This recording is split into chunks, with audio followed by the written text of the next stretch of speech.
What's going on, guys? The Comics Kid 2099 here. Welcome to day 313 of the 365-day graphic novel review challenge. Today, I want to talk to you about another Ultimate Iron Man book. This is Ultimate Iron Man 2 by Orson Scott Card, Pascal Ferry, and Leonardo Manco. Now, this book is light years better than Ultimate Iron Man Volume 1.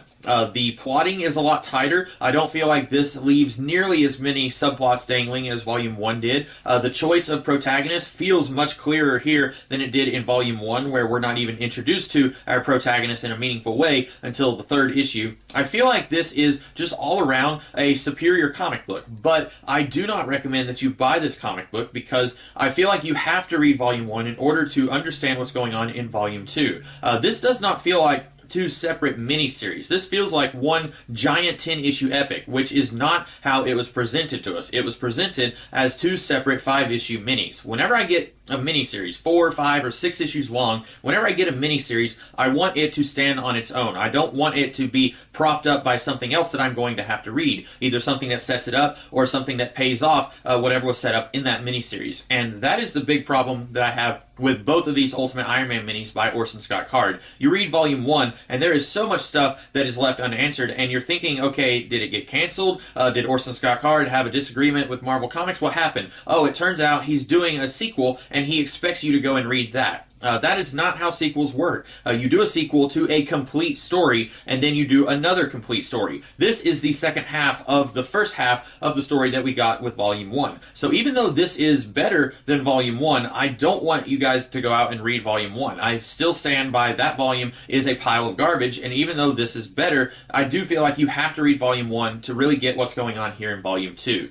This does the same thing that Volume 1 did, where for the first 4.5 issues we have one artist, Pascal Ferry, and I really like his art quite a bit, and then for the last half of issue 5, for some reason, Pascal Ferry couldn't finish the job, so they bring in Leonardo Manco. Now, I don't have anything against Manco's art. It's very serviceable, but it's a very different style than what Pascal Ferry is doing, and it's very distracting whenever you're in the middle of an issue and all of a sudden you go from Pascal Ferry to Leonardo Manco. Volume 1 did that also, where we just jump into a different artists in the middle of an issue. Whenever you're doing a mini series, I don't think that you should just suddenly change the artist. Now, if you're doing an ongoing series, that's one thing because you can't expect one artist to stay on a book for 400 something issues or however long the ongoing is going to go. But a mini series, when you know it's going to be 5 issues long, Pascal Ferry should be able to finish this job. And if he can't, then delay putting out the mini series for 1 month so that he can have a little bit more time to finish this issue. I don't really understand why they did that with Volume 1 and why they're doing that here. I never like that whenever it's a miniseries. Now, when it's an ongoing, I'm a little bit more understanding,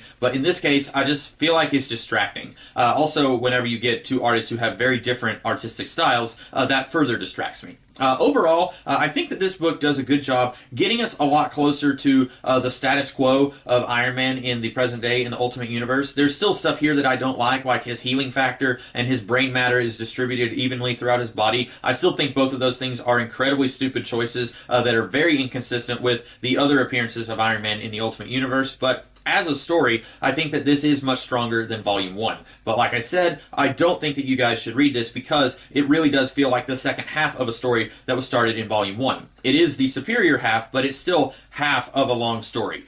So those are my thoughts on Ultimate Iron Man 2. I hope that you guys liked this video, and if you did, be sure to like, share, comment, and subscribe, and I will be back tomorrow with a different video. In the meantime, you guys have a great rest of the day. Catch you later.